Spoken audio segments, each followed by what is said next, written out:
Well, good morning guys. It is the 1st of July today. Now, I'm trying a new camera, so let me know if you notice a bad difference or if it's a better difference. I've switched over to DJI, a DJI camera instead of a GoPro camera, just because I want to try it. So we'll see how it goes, but let me know if the wind noise is too bad or any of that so I can work on it. So we're here down at the development block, got the rogator, and we are going to continue doing some spraying. Now I thought this would be a good opportunity. I don't think you guys have seen for possibly a couple of weeks some of the crops down here. So this is the chickpeas. We can see they're about 4 inches, maybe 4 or 5 inches high, and yeah, looking nice, filling out well, and I think it should be set up pretty good. There's a ryegrass we need to get. We're not currently spraying the chickpeas at the moment. I'm just spraying the wheat, and I've only got a couple of, how many hectares? Probably got another 100 hectares or so of that to do. Then we're going to take the rogator back and do some repairs. We've got a bush for the rear swing arm that's completely disintegrated, I think is the appropriate word.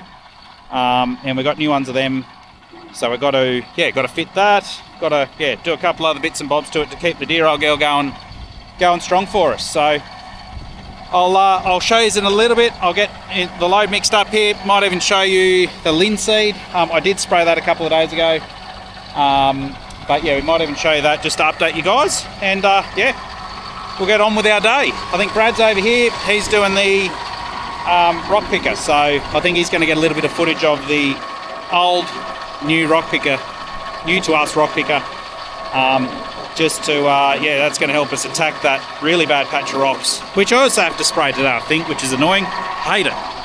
It's just rough and slow and not good on anything. But righto, I'm going to mix up and we'll get going. Well, we're actually here where the linseed and chickpeas meet, so could have saved myself some time and just come here to begin with. But anyway, right, so here's the line. Obviously chickpeas there, linseed here. We do have some weeds right on the edge here because when we were spraying it we left about a metre buffer, and we can always come with the sprayer that goes on the the side by side and come through here and spray it out, just even with Roundup or something anyway if we want, if it's too bad. But that's why there is weeds right here. You'll find that there's virtually no weeds from there on, and over here no weeds out here. But linseed's looking really good. I actually only just sprayed this 2 days ago, so the weeds you do see hopefully are sick. That one's looking a bit sick. That one's definitely sick. But no, it's cracking along the linseed here. It's really getting into it. I wonder if it's soft enough to pull up. Not really, just rip the roots out. But no, it's good colour. It's nice and even for the most part, and I think it should be a perfect start for it, at least anyway. So well, time will tell. As with everything, you just don't quite know what you got until you get the header in there at the end of the season. So, but all we can do is give it the best opportunity to do the best it can. Righto. Well, I got about 20 hectares of one brew I've got to do on some wheat. So there's a patch of wheat that's got, I don't know, I think it's mainly phalaris maybe. So that's a grass weed that, is a bit of a pain to kill. It's not that bad in the rest of it. So we're just hitting the bad patch with a bit hotter brew that's obviously more expensive, but it's probably not necessary for the rest of the wheat here. So just a little bit of mucking around, but hopefully saving some dollar bucks. So that's good. If you can put up with the noise, just so you guys know what we're going to be dealing with, possibly in the next video. Haven't decided yet. That's a swing arm assembly there, and up in here you can see a gap there, and it's wearing out pretty heavily there. So I've got new bushes to go in there, But yeah, that might be in the next video. We'll wait and see. But it did just start steering real funny. Only, I don't know, 400 hectares ago maybe. So sort of when we do grease that, I think the bush collapsed after we last greased it, or around there, or we just I didn't notice, whatever. But yeah, it seems like it sort of happened fairly quickly in an accelerated manner. So we'll just be a bit gentle on it, and then we're taking it back and probably going to get started maybe later today. Hey, g'day guys, and good morning. It's a new day. We're back at the rock picker today. Got Riley helping me. The other day I just hooked it up. We put the new hydraulic hoses on, lubed the chain, and I'm just trying to replace these springs that are broken. And it's quite a mission, so I must confess I did a bit of Googling trying to see if there was any way how they did it. So some people have used a ratchet strap and different things, but I saw a tool for a Highlander, which is a different brand, but must be similar principle. So that's what I'm going to try and do with this bit of bar. Make a hook so we can try and get it on, because without a tool it is nearly impossible, I think. So so that's what we'll do first. We'll make that up, then we're going to pull every second tine out. I've got a couple of bits I pulled off that were bent. Getting some new bits of steel there, straighten a few things, weld a few things. Yeah, we'll see how far we go. We're just doing this while Matt's finishing spraying, and then we'll escort him back to the home block. So yeah, we'll get into her. Well guys, we got our tool made up. Where is it there, Riley? She's not going to win a beauty contest, but hopefully, well, it did work on one. So full confession, I did have a try before I filmed it, so we'll film the second one, see how we go. So we got this one in, and yeah, it seemed to work all right. It's just these tines sometimes are a bit long, so they want to catch on the centre shaft. Actually, that reminds me, Riley, I'll just grab the rattle gun there, mate, and we'll tighten up this bolt here and the spanner. Righto, so we'll try on this side, okay? We just got these tines here, or springs. They got that little locating dowel or knob on it. We've got to get that in here. There's a hole down in there that they line up in on both sides. But I've got a feeling we're going to need to cut off. They're just too long, these ones. So you want to grab the angle grinder for us, Riley? Yep. And we might give them a bit of a snip, I think. Don't know, guys. I couldn't find too much on old Google, so we're just improvising as we go.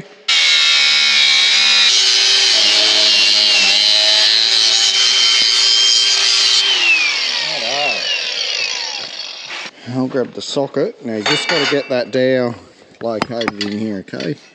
See in there? Like that. I'll get this one in. They're both in. Righto. Yep.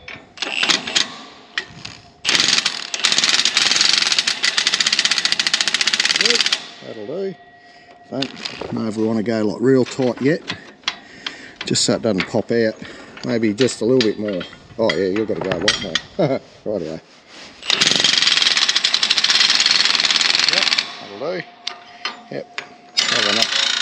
It's not too tight. We'll tighten it up once we get them on. Rightio, let's see how we go, guys.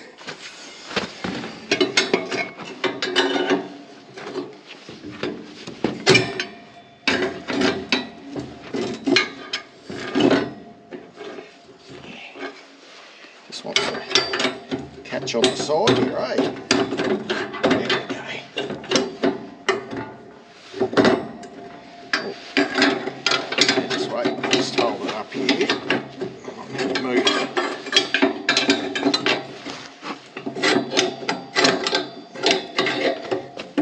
Just let go. Just move it back a bit. There we go. Ah, look at that. Well, that is very firmish. Righto, we'll go and start the old girl up.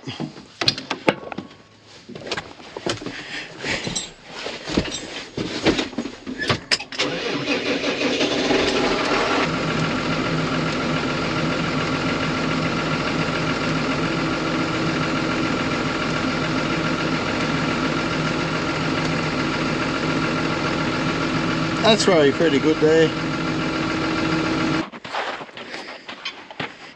We're just putting the last one on now. We've done a few and we're getting the hang of it.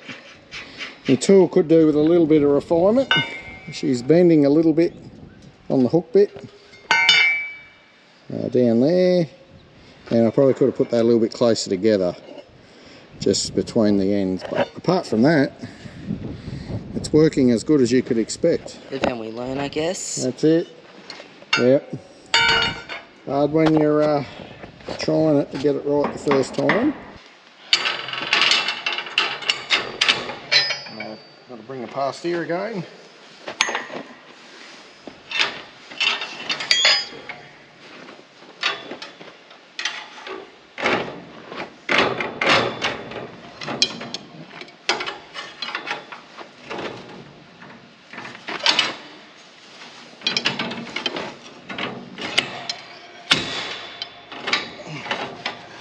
Little turd. Oh. Gonna have to lift it up more, mate. That's it. Whew. Righto guys, we've got her all done. Can't say it's the most funnest job, but anyway, at least we got it. I was thinking, man, how am I going to do this? So I prefer it over that excavator job we done a while yeah, back. that's, oh yeah. Yeah, that's right. That's where your tight and skinny helps. Nah, well, I'm going to just take a link out of this chain here. Got that good, then we'll start pulling the tines out here, every second one, and we'll get into her. Righto guys, we just did the chain. I'll see if it works. And then the rev her up, she goes a bit quicker.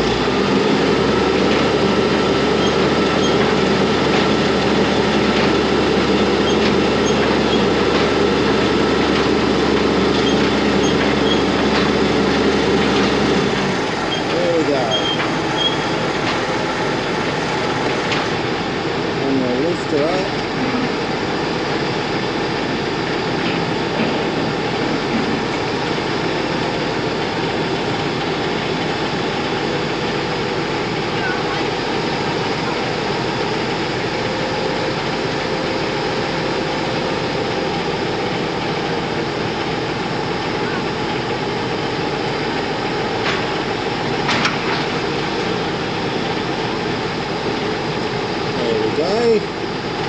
Well, we can get in there, and that's over centre, so it's not going to come back. We'll be laughing. Hey guys, update. We're getting the tines out. They're coming out not too bad. The bolts are pretty tight.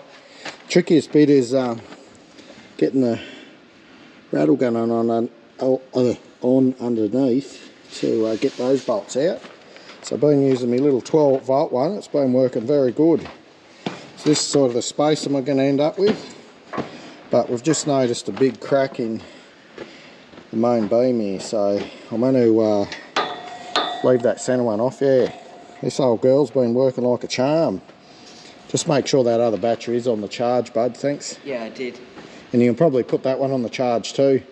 Thanks. They don't last long, but they do have a bit of go.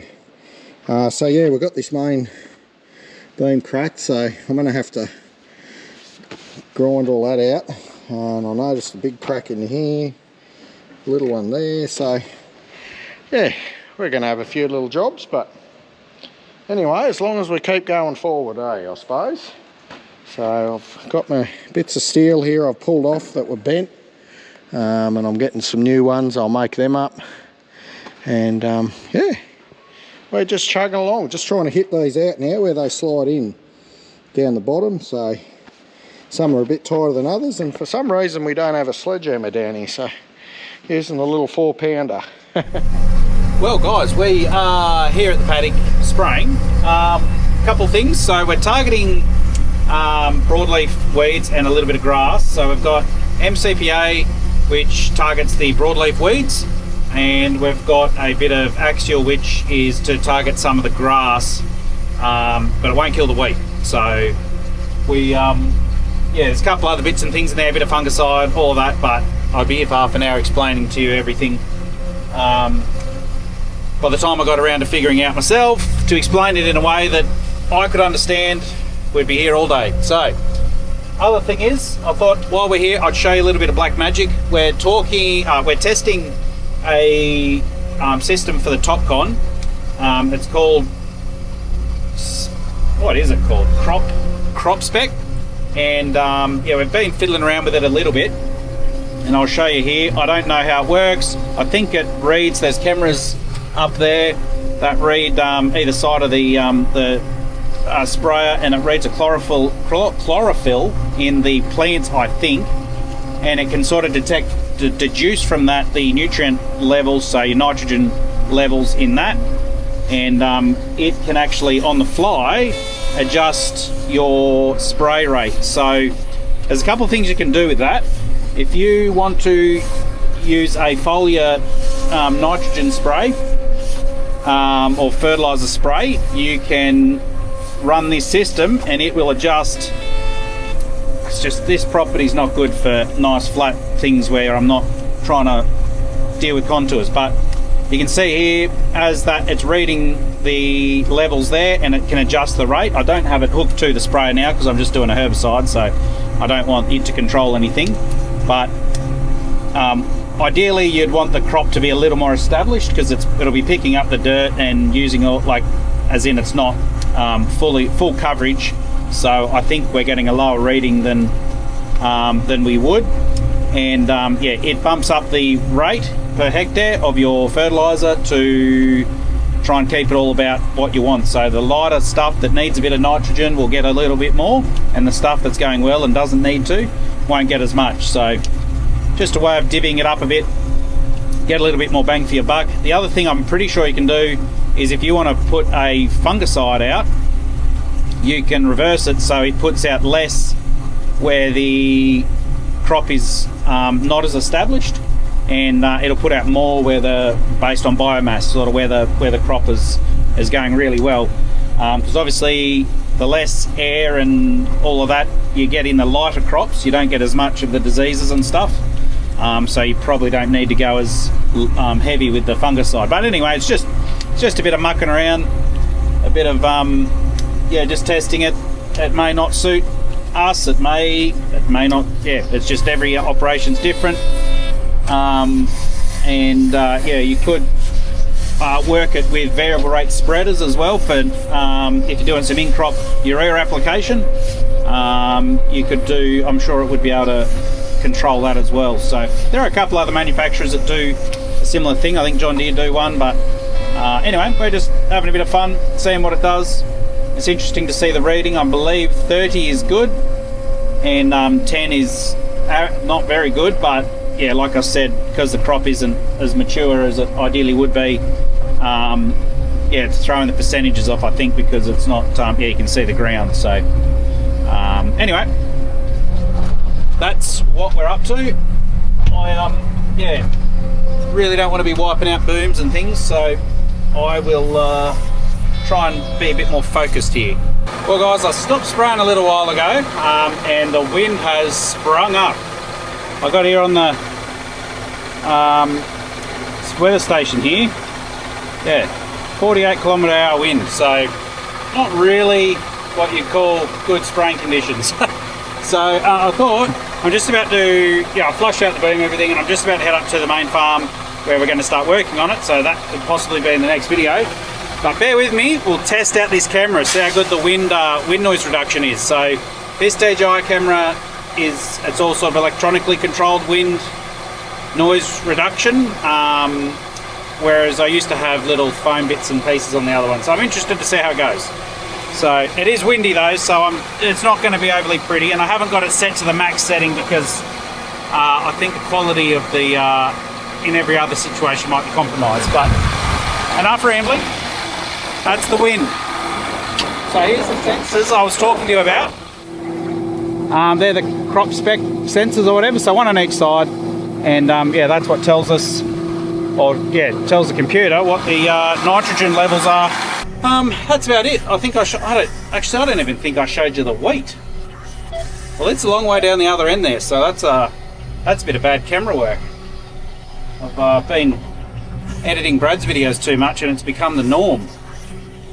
But he's over there, and yeah, we're all going to head up and consolidate the parts for this thing, get them going, get started on this, and see where we end up. Hey guys, g'day. We're still going. We're just about pulled up. We're losing the sun button. She's turning cold and breezy. So we've done our times while he was helping me, bud. So got them in. I've welded up most things that we know of, There's crack there, there's crack in there. On the back there's a crack. Over there's a big one. So we've done that. Put the springs on, took the chain link out, didn't we? Yeah, we fixed up the... Yeah, and then when we were just moving it around, it's not done properly, but that's welded onto the shaft, which is not ideal, and it cracked out on us, so I just cut it all back and re-welded it, but really needs to just chop her off and get a proper keyway put in, doesn't it? So anyway, we'll see how it goes, if it works. I've just got to do the fold mechanisms. Those arms I'm just waiting for. Dad would have got them for me, hopefully. This was bent, so we just heated that up and twisted it straight. Put the linkage arms on, and then I think we're ready to test her out.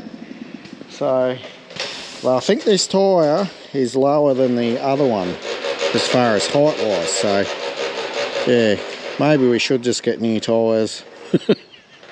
They're certainly on their last legs. Righto guys, we're going to go and help Matt now and get him back to the other block, so good on you.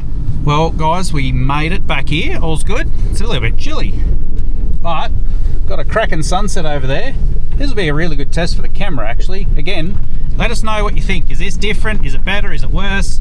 Is the audio better? Is it worse? It's really hard to tell sometimes, but because this camera's got a bigger sensor, it should work better in low light. The main reason I'm ditching the GoPro for my own is, yeah, just when it starts to get dark or the light isn't as, when there's not much light, it yeah, it gets all jittery and blurry and yeah, not very good. So we're giving it a try. So righto guys, that will be it for the video. I'll finish off and you can have a look at a bit of the wheat here. This is at the main farm at the hill here, so it's yeah, it's shooting along real nice. But yeah. Alright guys, thanks for watching and we'll catch you in the next one.